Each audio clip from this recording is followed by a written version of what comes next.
Hello and welcome to the Gooner Talk, back again with you guys for another episode of what is the Arsenal News Show. Join you every morning at 8 a.m. UK time. Hope you're doing good.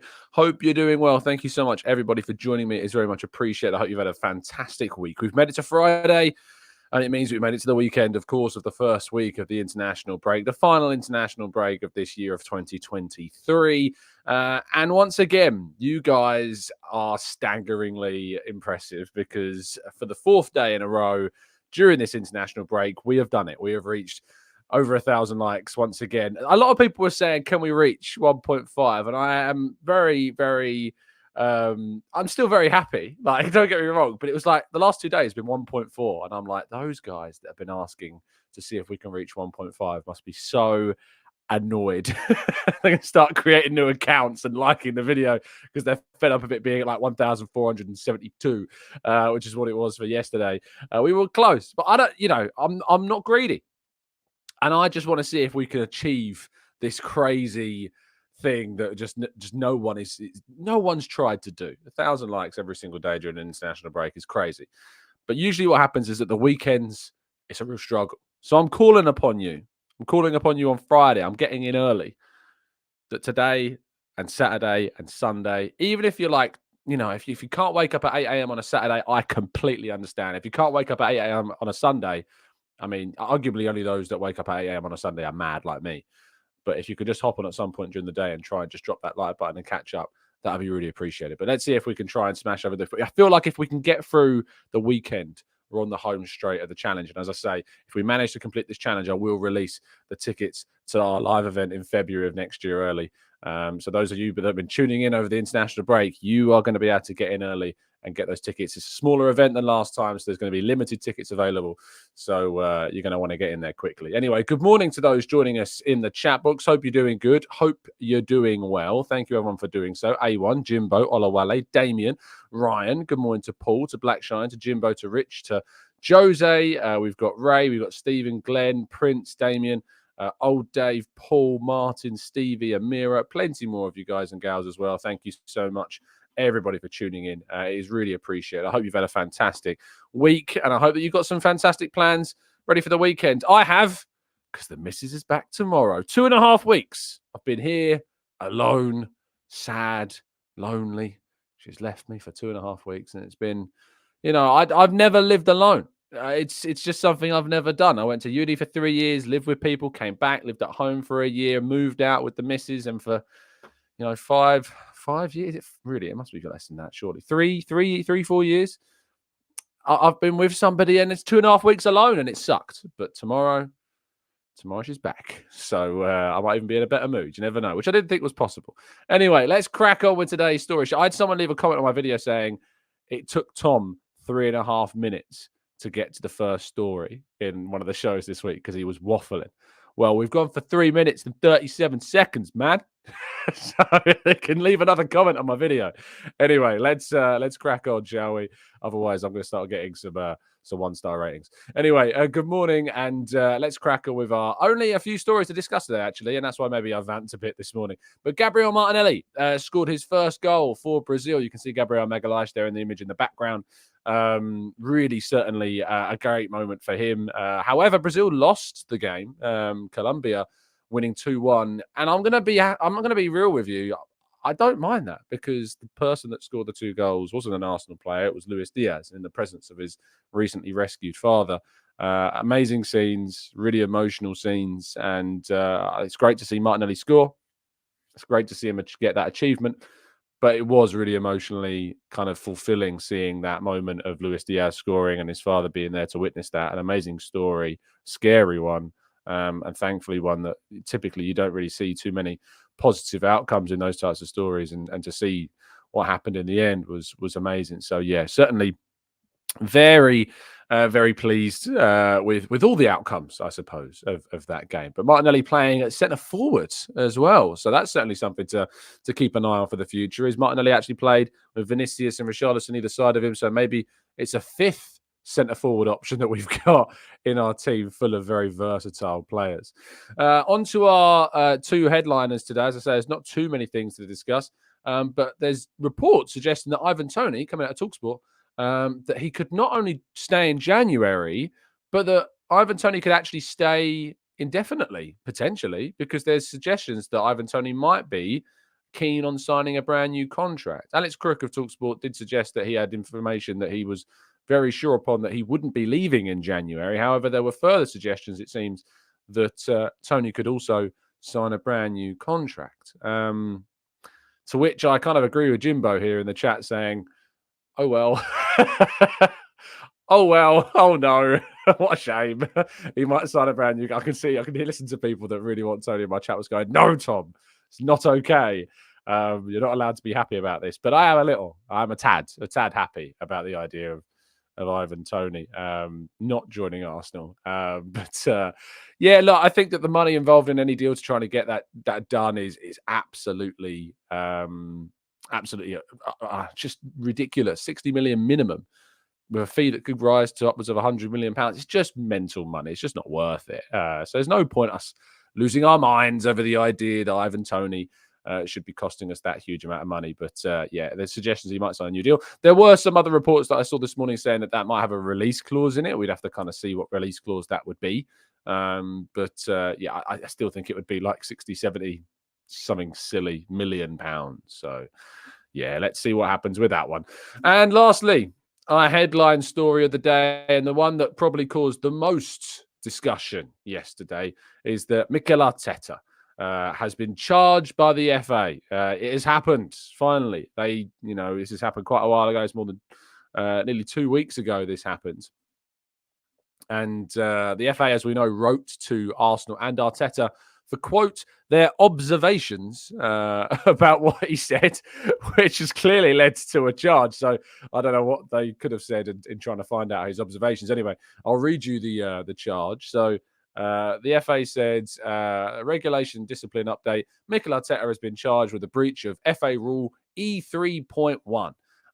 Following comments that he made in media interviews after Arsenal's Premier League game against Newcastle United on Saturday, the 4th of November, it's alleged that his comments constitute misconduct as they are insulting towards match officials and/or detrimental to the game and/or bring the game into disrepute. Mikel Arteta is until Tuesday, the 21st of November. Something about that date. Something's happening that day. To provide a response to this charge. If you question them, get punished, chat, get banged, isn't the phrase? And it does seem to be that is where we're at. You can't question, you can't have an opinion that the decision is a disgrace, that it's embarrassing, that it makes him feel sick, that they've put too much effort into it for those bad decisions to be made. Bear in mind, by the way, that I know that the PGMOL show that they do with Howard Webb and Michael wannabe referee Owen, was saying that they all agreed that it was definitely a foul. But they did turn around and say that there should have been 2 red cards. So they admitted to 2 big mistakes in that game. And, to turn around and say that what Arteta said is a disgrace, is embarrassing, there's 2 high-profile errors in a game that they admit themselves, and then charge him for saying that it's embarrassing and a disgrace. It's kind of mad, isn't it? Surely bringing the game into disrepute is making mistakes. Surely making mistakes and admitting those errors and having to apologize time after time after time. Surely that brings the game into... Are they going to charge themselves? Are they going to get... Is E3.1 count towards referees? Surely it must. If they're making mistakes and apologizing for them, surely they're bringing the game into disrepute. I'm just looking forward to seeing if Roberto De Zerbi gets charged. Roberto De Zerbi said that he dislikes 80% of referees, which I kind of feel is a bit worse than what Arteta said. Surely. I mean, I don't want him to be charged. I respect De Zerbi for saying it, but it's just surely you can't have one without the other. But it's just so much hypocrisy, so many contradictions going on in this sport with these referees. It's just so rather quite funny at this stage. It is what it is. Arteta might get a ban. He might get a touchline ban for a game. We've got some favourable fixtures coming up, so it shouldn't be too bad. We know that Albert Stuvenberg has taken over in the touchline before and done a decent job. He was there for when we played very well against Man City. We couldn't come out with the win, unfortunately. But, I'm very, very confident that Arteta will be very much an influence on things. I don't know if he'll do a Mourinho and, hide in the laundry cart and, sneak into the dressing room. I'm not sure he'll go that far. But, I'm very, very confident that we would be okay with him not on the touchline. So I guess we will have to wait and see what happens, won't we? But hilarious. Hilarious. As I said before, I think the only people bringing the game into disrepute are the people that cannot make the right decisions on a football field and then admit that they've made mistakes. So, it is what it is. Anyway, moving forwards, let's go to part 2 and your questions, your thoughts, and I imagine plenty of frustrations about that charge and more right after this.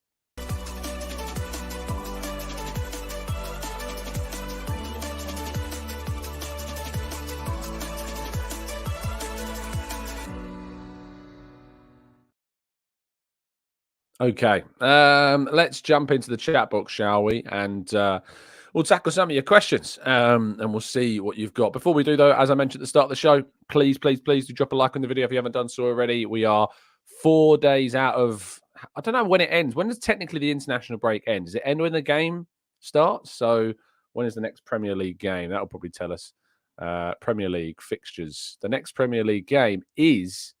apparently there's no information. Here we go. Saturday at 12:30. So Friday of next week. So we've got today and then 7. So 8 more days. We're on 4 out of 12 so far.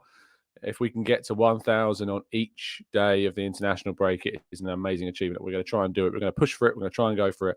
Let's see if we can. Right. Matt Sluman says, Tom, what's the best football game that you've ever watched in the flesh? It's probably got to be the Bournemouth game last season when Reece Nelson scored in that last second, because I lost my mind. Either that was the Aston Villa away game when Jorginho hit the ball off Martinez's face, and then I was in the press box that then erupted into chaos. That was also a pretty crazy place to be at the time. So either of those two, I'd probably have to say. Also beating Man City, this season, that was an amazing achievement. But I think in terms of drama, that game was up there with one of the best that I've ever seen. Let's go to KSS. Says it's an embarrassing joke. At this point, these people are embarrassing us as a nation on a weekly basis. I'm disgusted with their blatant covering up of their errors and puerile behaviour. PGMOL out.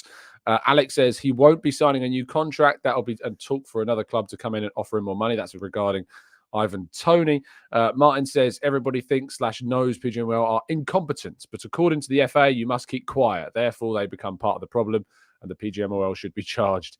If anything, N5 says it's odd to think that you can break serious rules knowingly and then get a bumper reward for doing so. That's obviously in regards to Ivan Toney and the breaking of the betting rules. It is worth pointing out, there are rules in place for when players break these rules, and Toney is taking that punishment with his ban.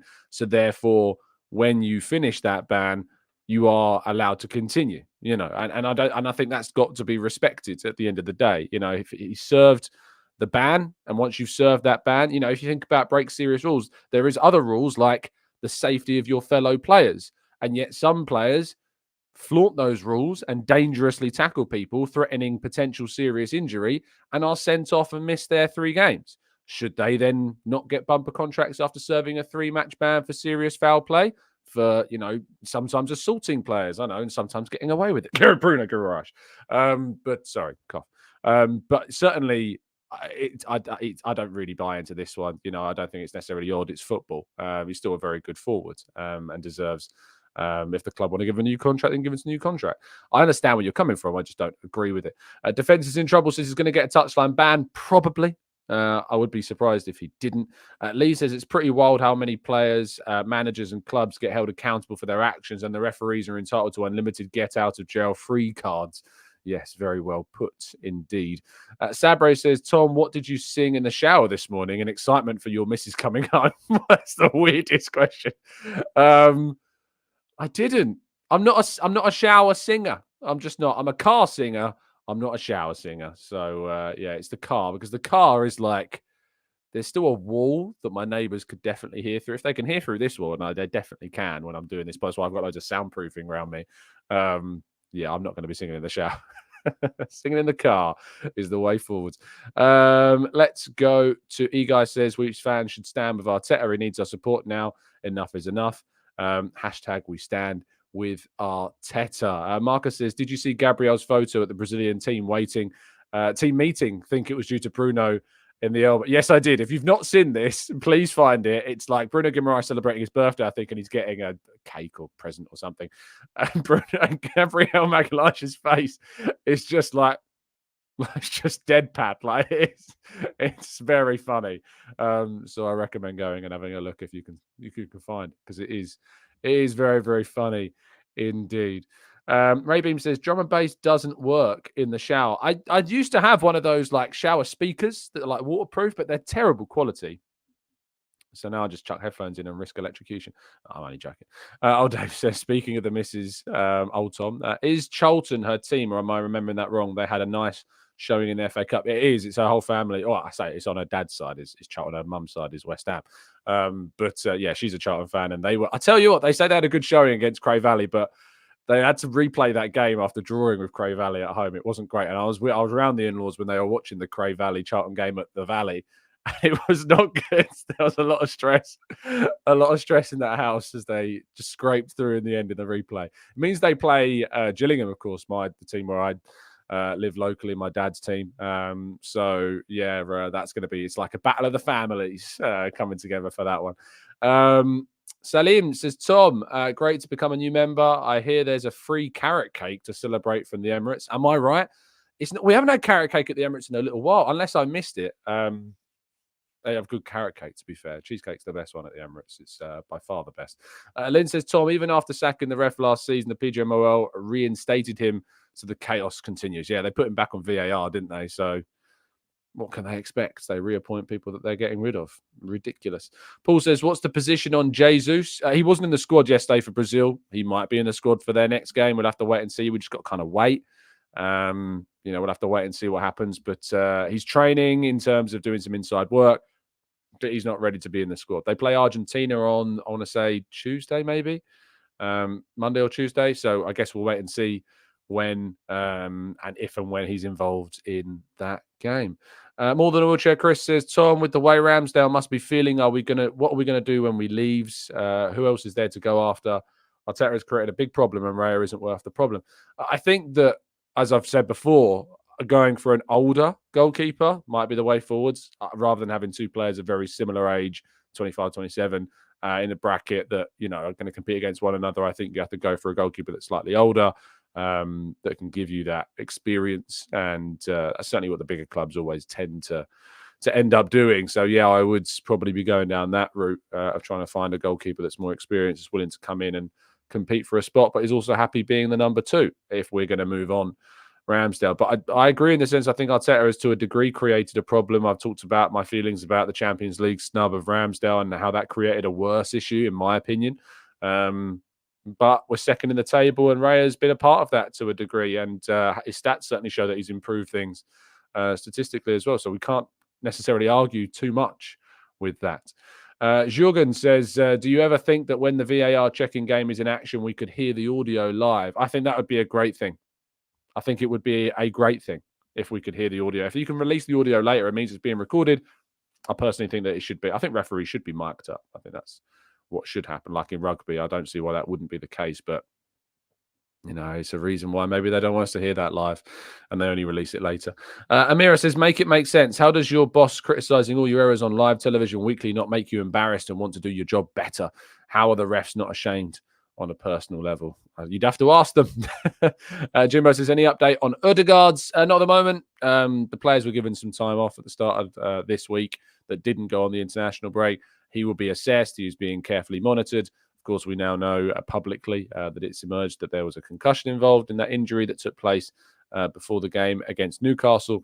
So it's a really serious thing. People don't take concussions seriously. I can tell you that they are really serious, and depending on how those concussions evolve, they affect people differently. So it's important that we be patient with that and hope that everything is okay. Thomas says, would you take De Gea? I don't think so. I think we'd have to find an experienced keeper that's better playing out from the back. I think we have to find a goalkeeper that's more experienced but can play with their feet, and De Gea while being a good goalkeeper in a shot-stopping sense, is just not that in terms of distribution. Olu says, hey, Tom, Seko Fofana's contract ends in the summer. Should we test the... I thought he only just signed for a Saudi Arabian club, did he not? I'm sure. Unless that was on loan. But I'm sure he just signed... Don't tell me he signed like a one-year deal. That'd be ridiculous, surely, unless that's the way that they're doing it. Let's have a quick look. Yeah, no, he signed until 2026. So yeah, no, sorry. Seko Fofana is not going anywhere. He signed for Al Nassr, I think, a deal. So 2026 when that ends. Darren says, Tom, what are your thoughts on the 90 min claims that Kivior could be loaned out in January to a Serie A side? I think they're ridiculous, to be honest.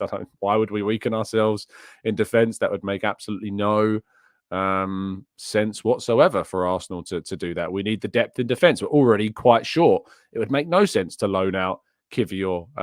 He might want to move out, but he's got to be aware that, his chances will come. But at the moment, we can't afford to lose another defender. Not a chance. Vanaduti says, I know it would be another project, but would you reignite previous interest in Tammy Abraham? Definitely better than Toney and Watkins on the eye test, and also a bit younger. I think a lot of people might argue with that, to be honest, about him being better than Toney and Watkins. I think he's in a very similar bracket, and I think Watkins in particular is better than the other two. I wouldn't sign any of them. I think if Arsenal were going to sign a striker, as I've mentioned a number of times, it needs to be someone that upgrades on Jesus. That's the way forwards for me, not an upgrade on Nketiah. It needs to be someone that upgrades Jesus, and Jesus becomes the upgrade as well. Marcus says, will you be getting Bailey and Umar on for a TGC Arsenal Way special, maybe for a review of the season so far? Yeah, without a doubt. I've actually tried. It's just things haven't lined up perfectly for us yet, Marcus. Yeah, I really, and trust me, stuff is going to be coming out in the next few weeks or so. But in terms of those two, you'll be seeing them on TGT this season. That's for sure. You will definitely be seeing them. Mel says, re-mic'd up referees. How does it work? Does the whole stadium hear it live? Because that would help with the transparency. But knowing PGMOL, they wouldn't want that to protect their mates. So what sometimes happens in rugby is that you can get, and tell me if I'm wrong, because I'm not a big rugby watcher, but I've got friends that do, is that you can get headphones to listen to what the referee is saying and to the commentary as well. So maybe that happens in football and that you do it that way. Otherwise, it wouldn't be for those in the stadium. It would just be for those that are at home watching on the TV. Headphone Merchant says, the Toney disrespect is crazy. I mean, we've already talked about Toney to the nth degree. If you're new to the channel, this will be a surprise to you. I just don't think he's an upgrade on Jesus. He doesn't start for us. He's a good striker. It's not hating on the player, as some people like to say. He's just not good enough for us to spend the amount of money that it would take to get him through the door. Jimbo says, Tom, I read a rumor about Cazorla wanting a return. Is this true? And would you let him retire in the red and white shirt again? Does Cazorla want to come back to Arsenal? Does Cazorla have unfinished business at Arsenal? Is there affection from Cazorla toward Arsenal? In short, the answer is yes, there is. Certainly, there is affection from him. There is a desire. But what I'm saying is that you may have seen some ITKs online making these suggestions about requesting to come back to the Emirates. That, as far as I'm aware, is not true. So claims that, things are in the pipeline for Cazorla to come back, as far as I'm aware, aren't true at the moment, behind casual conversations between Arteta and Cazorla, who are good friends, by the way. So they speak. But there's not a process underway for Cazorla to return. It's just, I think, people jumping on a bit of an obvious reality. Whether that happens or whether that turns into something else, we'll have to wait and see. But as my catchphrase goes, but yeah, I'd love to see Cazorla back at Arsenal. If it was if El Neni left and we had a year contract for Cazorla to retire at Arsenal, that's fine. I don't have an issue with that. If he was willing, I mean, he's playing for Real Oviedo at the moment on a minimum wage contract. I think he'd play for free if he could, because he's earned a lot of money in Qatar, I think, when he was out there. Yeah, if he's playing at Real Oviedo, playing for as little money as they are allowed to pay him. So I don't think that would be any money issues with that. And he'd add some midfield depth, and it'd be great to see him back at Arsenal, obviously. He is nearly 40 though, so it's worth pointing that one out. Let's go to Fuad says, what's happened with the Arsenal Way shows? Yeah, we've not been doing it at the moment. There will be an explanation as to why coming out in the, as I say, in the next couple of weeks. You may have seen some news surrounding Reach as a company, and that will probably give you an indication as to why there hasn't been any shows on the Arsenal way, which I'll go into more detail about when I am able to. Shenho says, didn't NBA also have a mic to explain the decision for the video reviews? I think so, potentially. We'd have to wait and see, I guess. Tom says, while I hated this agent using Arsenal to agitate Vlahovic's move to Juventus, would a Partey plus cash deal be good for us? They're interested in him. Vlahovic, again, like, he's one of these interesting players in the Vlahovic. Like, you don't know if Juventus would even consider selling Vlahovic now. I mean, he's had a better season this season than he managed last season. Let's have a quick look on his progress so far. I can't say I've been keeping up with it too stringently. I mean, I say he's had a better season. He's had 4 goals in 10 games so far. It's not like it's staggeringly good, is it? But I guess it's still, he's on track to have a better season. That potentially could be 16 goals for the season. He's not scored in 7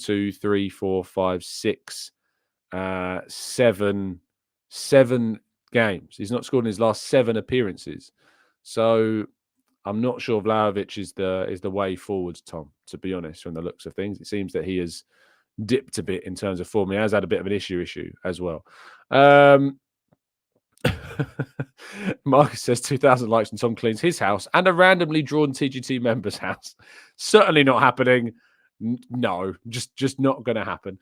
Bulgarian Gooner says, I'd definitely be open to a Vlahovic move. He's different profile to what we've got. Again, this whole different profile thing, it doesn't sit for me. It's one of the big reasons why I think Toney gets brought up a lot. The different profile is not the way forwards. You don't sign somebody just because they're different to what you've got. You sign somebody because they have the characteristics that fit into the system that Arteta is trying to play.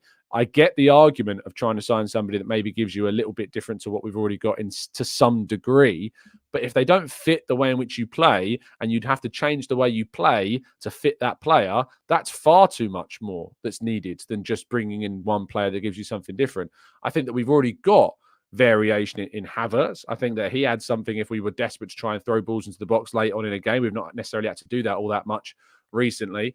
But I think you keep Havertz on and you put him into the box in those situations. You don't need to go out and spend tens of millions of pounds just to bring in somebody that's a bit different to what we have. I think that we need to bring in somebody that is better than Jesus, but has the abilities that Jesus has in his collaboration, his technical skill, in his passing, and his creativity, but is a better finisher. Sure, they could be a bit taller, maybe, but I think you need to bring in somebody that gives you. I mean, Santiago Jimenez is the player at Feyenoord at the moment that's getting a lot of attention, and for good reason.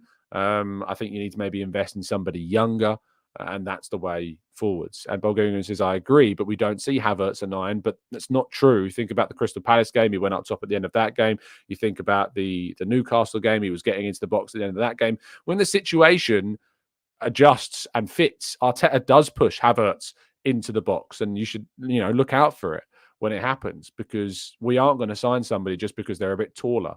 I don't want to spend money on someone just because they're taller than Jesus. That's not a reason to sign somebody. And I think Arsenal, Vlahovic is a player with 4 goals and hasn't scored in 7 games so far. That's not good enough. He's not proven to be a better option than Jesus at this moment in time. So there's no reason why we should go for him or anyone necessarily like him with that type of record. I know it sounds blunt, but that's just the reality. It's 1 step forward and 2 steps back, says Jimbo. I do tend to agree. Defensive in trouble says Vlahovic is amazing. He just needs to play in a team that actually wants to play football. I mean, Juventus have won their last 4 games. He's only started 1 of those, and it seems that when he's not been playing and when he's come off the bench, they're actually doing better. They beat AC Milan. He didn't start that game. Came off the bench in that game, but yeah, it's a bit damning for Vlahovic. Moise Kean seems to be the guy doing more, I suppose, for them, not in terms of goal scoring, but they seem to be more keen on what he does from a ball playing standpoint than what Vlahovic is doing for them. It is interesting that he's not starting games. They've got Chiesa's back now. That's also something to look out for, I suppose, as well. He's got 4 goals and an assist as well so far this season for Juventus. But it's difficult, isn't it? Dwayne says, Tom, I like Jesus, but a better finisher and they need to be 6'3". I feel like you just not listened to anything I just said. Just, but I do think that there's something to be said. I don't mind if they're taller. They just need to have the characteristics and the abilities that fit Arteta's system. I'm not saying they need to be this small, technical, low center of gravity player. I think you can be taller and fit Arteta's system, but I'm not sure that Vlahovic or Toney are those types of players. Jake says, have you watched Mark Goldbridge's rant about Arteta being fined? I like how he tries to bring football fans together against the real problem. I've got a lot of time for Mark Goldbridge. I don't always agree with him. I've said this before on the channel. I know everyone doesn't necessarily like him. He's a Man United fan. Why wouldn't you? And I don't necessarily agree with everything he says, but I've got time for the guy. He is good entertainment. Khan says, Havertz is young and will rotate in the attack. It just need to see he improves relationships with the players that we have. But another striker would be great, but central mid has to be a priority. I think the centre mid in January is probably going to be the priority for us, Khan. To be honest, I think that's where you'll see Arsenal be more likely to invest. There was reports this morning suggesting that Arsenal will have money to spend in January. We'll have to wait and see. As I said before, I think that one signing is probably the most likely outcome of January. I don't expect us to be really busy, but maybe you'll see us do some business, especially if we can move some players on as well. Bulgarian says, what are your thoughts on Lautaro Martinez? Another Serie A forward who has impressed me. Now, Martinez is someone who I'm more kind of all right about. I think Martinez is the type of player that does suit the system. The problem with Lautaro Martinez is that he tends to do better when playing in a two-striker system. So be it with Dzeko or be it previously with Lukaku, I have felt like he tends to do better in a two-striker system. But he has 12 goals and 2 assists in 12 games so far this Serie A season, playing very, very well indeed. But he does tend to do better. Marcus Thuram, I think it is that he's playing with a lot at the moment as well. I'm not sure that I'm not necessarily sure how he would fit into a system where he's then the sole centre-forward striker. That's the question mark that I have about Lautaro Martinez. But he is a very good player.